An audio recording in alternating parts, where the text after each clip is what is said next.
friend is not a cheap little phony creep or a jerk trying to make a deal.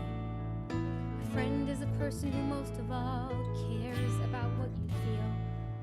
And nothing is harder than learning a friend isn't real. A friend sends notes back and forth all day and doesn't care that you can't spell. A friend knows that you've got a crush on your teacher, but a friend would never tell. A friend's outside waiting the minute you both hear the bell. And if your heart is always breaking, 'cause the world is just not fair. When you're at your worst, your friend's the first one there, giving you something to lean on. And that's what it means to be a friend.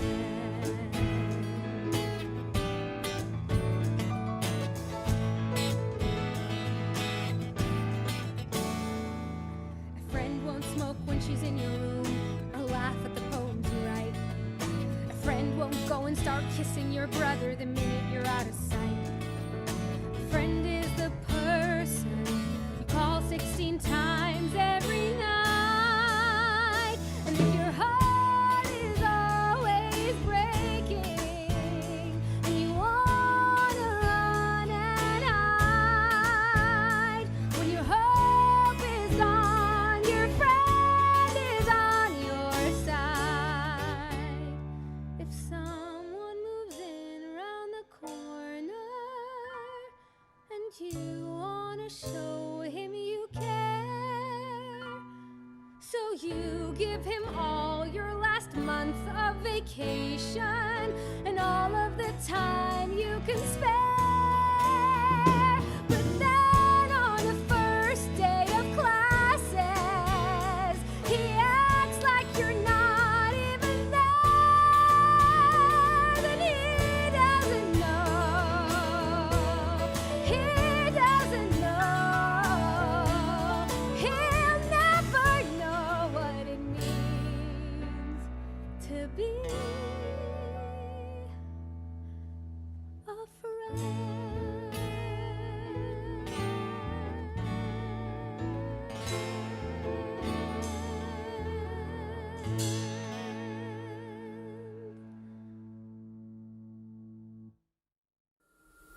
Theatre, an entire industry shut down by a global pandemic. In the Wings is a collection of interviews with writers, composers, and creatives whose work was affected by COVID-19. In this series, we will shine a spotlight on those productions, featuring live performances by West End stars and emerging artists. These are the stories of those shows, waiting in the wings. Episode 4, Terror at the Sweet Shop. Gavin Brock, really looking forward to this interview. Terror at the Sweet Shop is your new show. If you'd tell us a little bit about yourself, your background, how you got into doing this show and how you got into being a writer. Absolutely. Well, I work as a primary school teacher, and I've always been a writer ever since I was a teenager. So in the run-up to discovering Terror at the Sweet Shop's the source material, I'd just written a musical review for a primary school based on the works of Roald Dahl. So I was very kind of immersed in that world. And another Welshman too. And another Welshman from the Rhondda Valley, South Wales. Oh, wow. Yes. So when I came across the book, I kind of enjoyed all of kind of like the more gross out aspects of it and all of that sort of thing. And I thought that would kind of appeal to a family audience.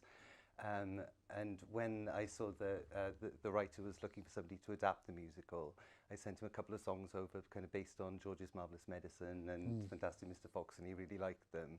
And this has a real flavour of all of that with, kind of the more gross out elements and kind of things like all of the sweets and the witches and all of that kind of thing. There was a definite flavour of Little Britain in the source material as well. There's one song, I don't know if I can talk about this really, there's one song in it which hangs on a plot point where one of the characters, in order to get rid of the witch, releases the world's kind of stinkiest fart into the sweet shop. Very Dalian, yes. Very Dalian, Very and Dalian. very, very kind of Little Britain. And I remember kind of reading it. That what really appealed to me about it was there was the children drove the story. So for the first half of the story, it's really written for an ensemble cast for performers, for 5 main performers of around the age of 10.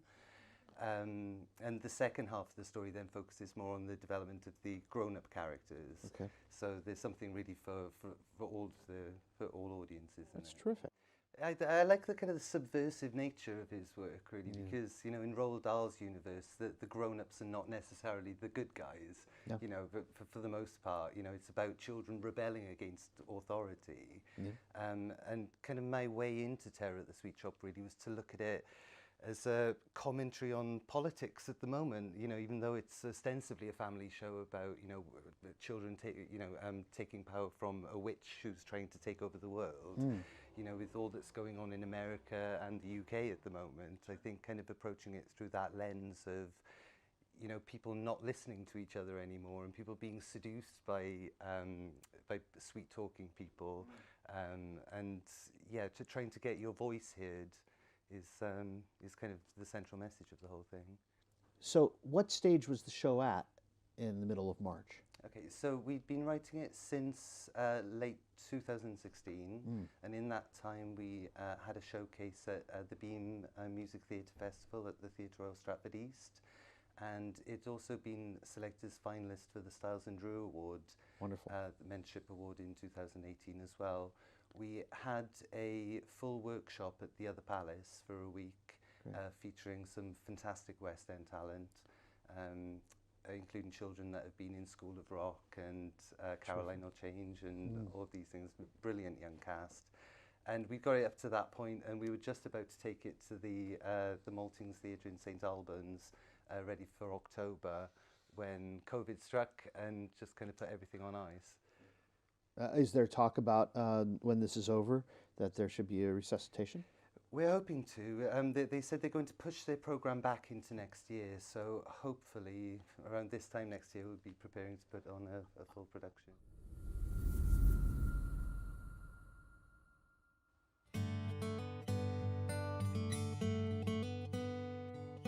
Father, please could I talk to you?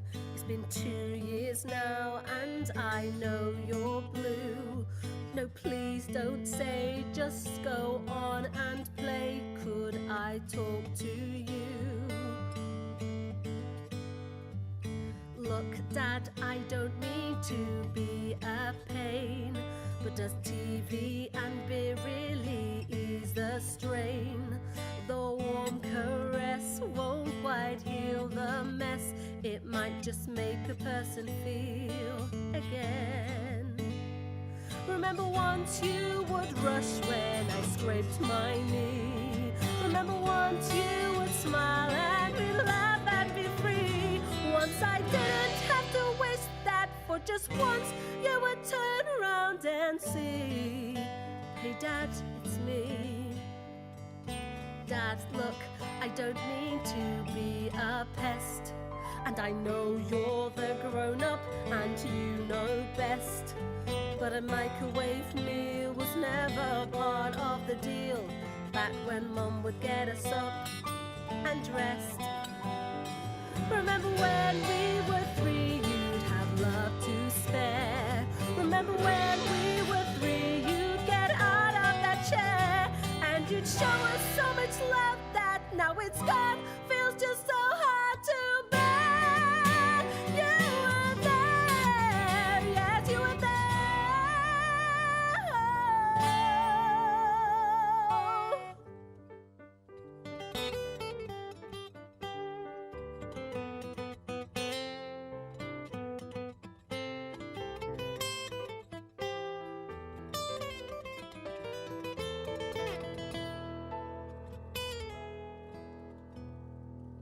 Dad, would you mind if I bend your ear? There's someone right here who'll never disappear. Ask me nice and I'll go grab you another beer. Dad, could I talk to you? Could I talk to you? Could I talk to you?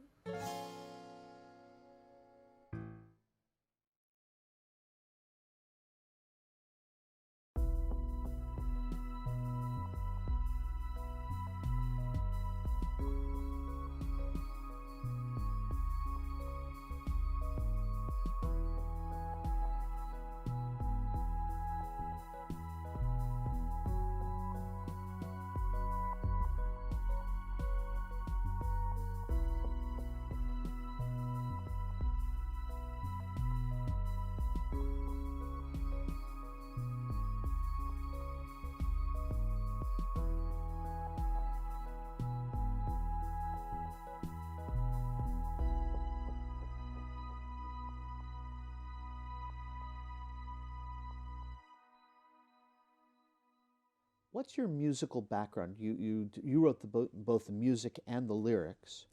Are you self-taught? Is this something that you studied in school? How do you come about?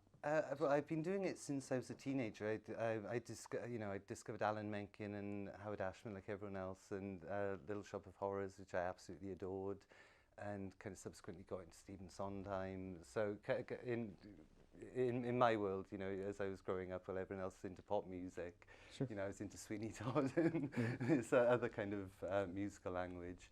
But my uncle was a musician, and he had all this equipment that he kind of gave to me, and like literally note by note, not really knowing anything about musical theory, I was able to kind of construct songs. So my first adaptation was Jonathan Harvey's Beautiful Thing when I was 15, and my music teacher at the time said I should connect with him and let him know I was doing it. So I wrote to him, and his agent wrote back in no uncertain terms that I needed to cease any more writing on it. Welcome to the show business. Yes, that's right. We're a loving crowd. Yeah, and thereafter I tried to find something that was completely out of copyright to start work on. And I watched a documentary about the life of J.M. Barrie, which I found very interesting. And I spent about 7 years writing a musical called The Man Who Wouldn't Grow Up, talking about how the characters kind of evolved from his biography. Yeah, Finding Neverland, I thought Only was for Finding one Neverland of the to best arrive. movies of its year for sure. Yeah. You know. That's it. And I remember when it came out, and it was Johnny Depp and Miramax, and it was like, there's the copyright issue again, so I have to cease work on that. And then Gary Barlow ended up writing the musical of Finding Neverland, so it ended up being that kind of situation where it was, you know, the underdog in the whole scheme of things. Comes February, March, and the world changes. What happened to you, to the production, to all the people working on it, and where does it stand right now? I mean, we were in the process at that point of kind of taking what we'd done from the workshop and neatening up the edges and making sure we had the full score and a renewed script and everything with all the changes that had happened when obviously COVID happened. And gradually we kind of realized that the October production was very unlikely to happen, and you know, for a long time we didn't know if theatre was even going to come back realistically. I think it's kind of been a good time for writers, because you know, all any of us really want is time to kind of sit down and knuckle away and do our writing. But I think with the anxiety that goes with that, I think a lot of people have found that it's very hard to kind of get into a creative frame of mind. But that said, I've been working on a couple of new projects since then and trying to take advantage of the time. Do you feel that this time period has affected your outlook on things, on the life generally, and has that filtered down and percolated into your writing? Who knows? I mean, it's hard to say. You can only kind of judge that kind of thing in retrospect, I think. I think you're you're right. so immersed in it. I think even when it came to writing Terror at the Sweet Shop and constructing the characters, what I kind of had to do was channel myself into them in a very real way and think, well, how does this kind of cartoon character relate to me in some way, and how in my life? And I think that's what gives musical theatre its kind of voice, when you actually put yourself into it. So I think maybe a few years down the line, we're going to look back and see that there are particular themes that reflect, you know, the anxieties of the political time or the, you know, the pandemic.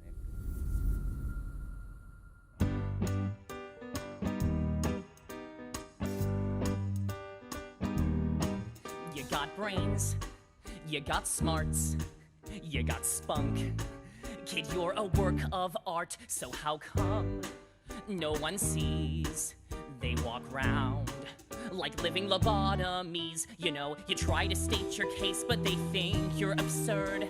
You open up your mouth and they don't hear a word. It's just another day in the life of the nerd.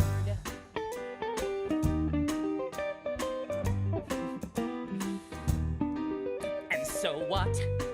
No one sees your expertise would even make Bill Gates turn green. So go ahead, go be mean. One day I'll earn more than the Queen, but till then I don't mean to offend. And yes, I'll do your homework if you'll be my friend. It's just another day in the life of the nerd. Still we're always on hand to bail you out when you don't understand. It's like a language only we know, so should it be any surprise to us, it's like when you guys socialize, and voila, there it is, your little nerd. It's one big technological whiz. Thanks so much, hope you enjoyed. It's nice to see you for once not annoyed, and it's amazing what we're capable of with just a little less judgment and a little more love. Still, you never hear them say that it was me who saved the day, just like every other day in the life of the nerd. You're a school teacher. Mm-hmm. How old are the kids that you work with generally? I'm primary level, so all the ages up until 11. Okay. Do you find that working with kids educates you for your writing? Oh, for sure. I think one of the things I've definitely learned is to not write down to children, to not patronize them, because children take in an awful lot that I think adults generally aren't aware that they're taking in. I think you're right. I think I think it's a sin of modern modern children's storytelling, is that there's this talking down to children, and there's sort of a whereas in the old days they didn't do that. It was from the child's point of view and the wonderment of childhood. Absolutely. I think Roald Dahl is the embodiment of that. You know, he's able to kind of get down on his knees and kind of look around like, yeah. at the environment as a child and kind of perceive it like that. Yeah. I mean, there are certainly benefits to working with children as a musician, because I've kind of gone into solely music teaching. So being able to, on a technical level, know what children's voices can actually do is very, very beneficial as well. Yeah. So being able to kind of stage musicals and things and work with them and kind of see what ordinary children can do is usually amazing. It's usually, you know, when Tim Minchin writes Matilda, he doesn't write everything in 4/4. And things that I think adults would struggle to get their heads around. Children naturally pick it up by osmosis. You know, I think they understand a lot better than people give them credit for. Yeah, no, and also I think they're fearless. Yes. You know, a talented child, they'll oh, you got a script I got to learn? Okay, so they just plow through it. Absolutely, and the actors that we had as well, Jack Meredith, who was one of the children in Caroline or Change, he played our Oscar in the workshop. He threw himself into it. He said he used to go down the street like imagining like some of the songs going on, like he was kind of hiding behind pillar boxes and things like that, like he was chasing the witch. They just have the it's just the joy of being in the theater and getting the attention and doing what you love. It's the joy of play, isn't it? Yeah. I think as writers, that's something we need to tap into all the time. I've enjoyed working on a new project that is kind of in development called The Aftermath, which is about gun violence in the US.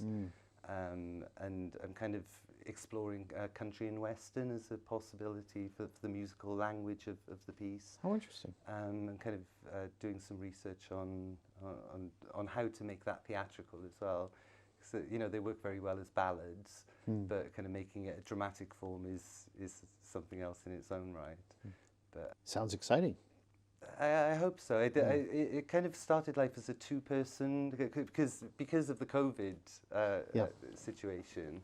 I'm kind of aware that we're going to have to pare things down quite a lot to get things on. I think you're right. And I think you know, theatres above pubs are going to see a bit of a renaissance when we come back. You know, kind of small musicals are going to make a bit of a comeback.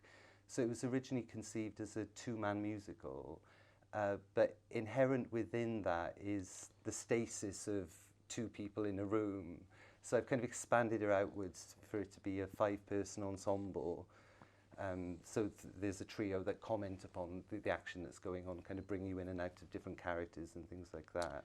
And I think it's also important to remember, you know, you shouldn't build a suit around a button. You know, yes, you're 100%. I think you're 100% right. We are going to have to economize as we move forward. We can't. Nobody's going to be coming out with Les Miserables, the sequel. But people do go to theater to experience an event.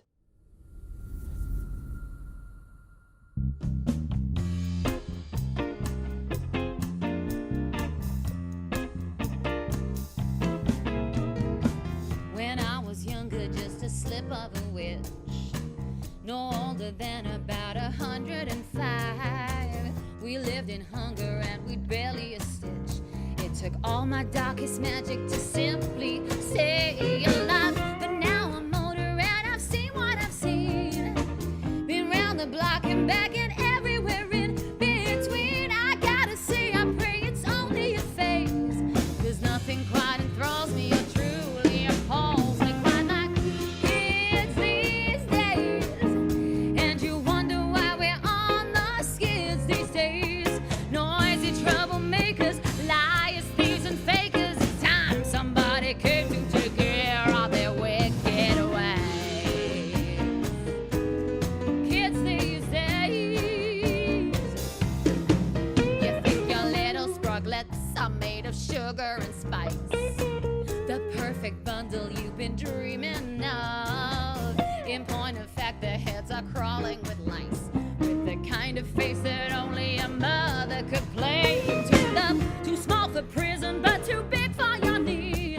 Weeping and waiting like some demon possessed banshee. A red hot tantrum if they don't get their ways. Now ungrateful spawn hardly know that they're born. I tell ya, kids these days only ever listen to their it's these days. Yeah, just snatch and grab it. Ooh, I gotta have it. Say, ain't nobody gonna take care of their wicked ways.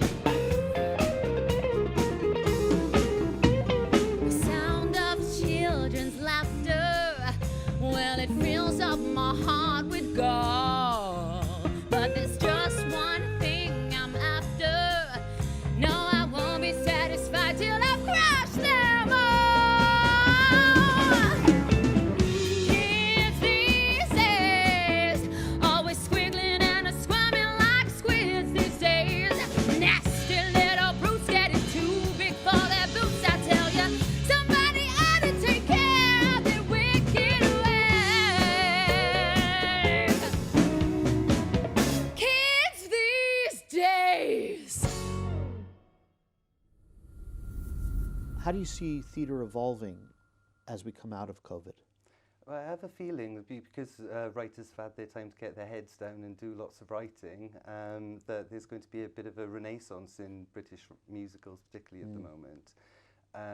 I think the days of the blockbuster musical and Andrew Lloyd Webber kind of getting on the stage and getting things in the Palladium the first time out are not going to be, you know, what it was. I think there's going to be a lot of fresh voices kind of making their names in small community theatres, in pub theatres, in you know, small ensemble musicals. And if that's you, would you give up teaching and move to London? And live the decadent life? I have to say, teaching is in my blood. We've got better sushi here. for sure. Yeah. No, The but Welsh sushi, I don't recommend it. no, I do love working with children. That's I think that that's something I'll always do, even as a professional composer. I'll always keep my hand in working with children. That's great. That's great. Well, I want to thank you so much for sharing your stories. It's an inspiration to see what you've done. I think you have such a colorful musical. I can't see anything but great success for it. So congratulations on where you are so far and where I'm sure you're going to be going very soon. Thank you very much. Thank you.